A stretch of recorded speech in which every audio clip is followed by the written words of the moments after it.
Hey guys, it's Erica. So I want to talk about unconditional love. What is it? What does it mean?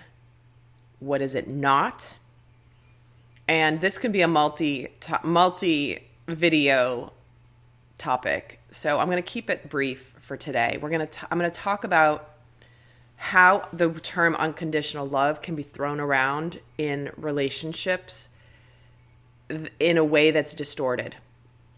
So let's say you are in a relationship and somebody's acting out, somebody's not being the best version of themselves, your partner, and you're not happy with how they're behaving, and they throw out the term like, hey, but you're supposed to love me unconditionally. Don't you love me unconditionally? And there's a difference between loving somebody unconditionally and staying in a relationship and being a doormat. Unconditional love is just that, without condition. I'll give you my definition of unconditional love. There are people in my life that I, as a human being, as a soul here,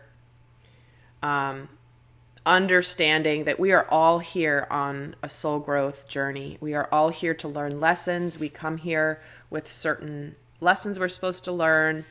We're supposed to make mistakes along the way. We're supposed to learn from them, become better, and move on to bigger and better things and continue to just grow and learn. But unconditional love to me is the ability to look at a person in their humanity and see the light within them. I can see the light within you. I can see, while we may be playing out our shadows, I can see the light within you. And I honor the light within you. It does not mean that I should accept your behavior. It doesn't mean I should accept the way you're treating me. I can see you're doing the best you can. Yet at the same time, unconditional love does not mean you have to put up with it and stay with this person. Okay? Unconditional love, oh, there's my pool guy. Unconditional love is seeing the humanity within a person. It's separate from your boundaries. It's separate. It's a completely separate issue. For example, I have friends. I love them dearly. As human beings, I've been friends with them for a long time. Yet I have had to put up boundaries with them because they're the types of friends who, for example, call all the time and want my advice all the time. And it's like they just want to take. And I've had to put up a boundary where I can love them from a distance. I send them lots of love. I do care about them. Yet it doesn't mean I love them any less because I put up a boundary. Okay? I'm not going to sit on a telephone with you for 2 hours when you tell me the drama going on in your life because I love you unconditionally. It's like, I understand you're going through a rough time right now, but I also need to honor my boundary and my energy and where I'm giving my attention. It doesn't mean I love my friend any less. It just means I have a boundary. So unconditional love is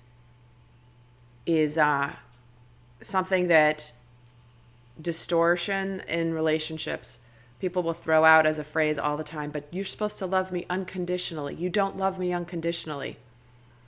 And then it causes some people to back down and actually put up with stuff they should not put up with. If you are afraid to have a boundary, if you're afraid to say no, if you're afraid to say, you know what, I can love you from a distance, but I don't want to be in this relationship anymore. I can send you love. Yet it doesn't mean I want to be part of this. You have your journey, I have mine. And sometimes the most unconditionally loving thing you can do is to put up that boundary. In fact, I have a podcast episode where I talk more in depth about this. That can be one of the most unconditionally loving things you can do is to put up that boundary for that person. I will link my podcast down below in the description box if you want to check it out. It is about, I think it's my episode about friendships, when friendships end. I believe that's the one. I don't have too many up there at this point. But anyway, remember, unconditional love does not mean you're supposed to be a doormat. And the most important thing is you're supposed to unconditionally love yourself. So if you're putting up with less than, it's because you're supposed to look back on self and realize deep down where you do not love yourself unconditionally. Because the moment that you get on that journey of self-love, appreciation of self, appreciation of your light and your shadow, you're going to continue to bring those experiences into your manifestations, or bring those manifestations into your experience. Sorry. Anyway, I hope that helps. Give this video a thumbs up if this has supported you, and I appreciate you. Until next time, bye.